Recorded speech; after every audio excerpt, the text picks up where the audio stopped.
sa mga nangita og buttonhole nga mga friends na to diha. O, buttonholer mamog sir, walay problema, in very good condition. So 1 2 3 4 lang, 1 2 3 4, zoom in daw, zoom in. O, so 1, ay natangtang. O, pasensya kaayo no. Kay wala ta kabantay na ibot pagputol na to sa atong hilo ganina.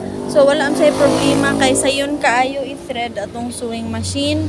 1 2 3 1 2 3 go rajud. Okay? So atong i-suksok.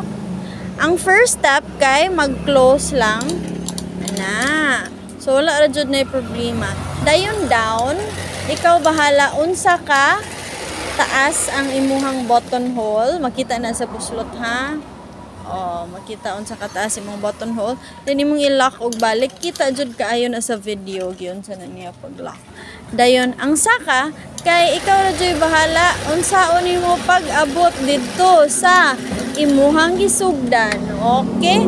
So, wow, kakumpleto sa atong buttonhole.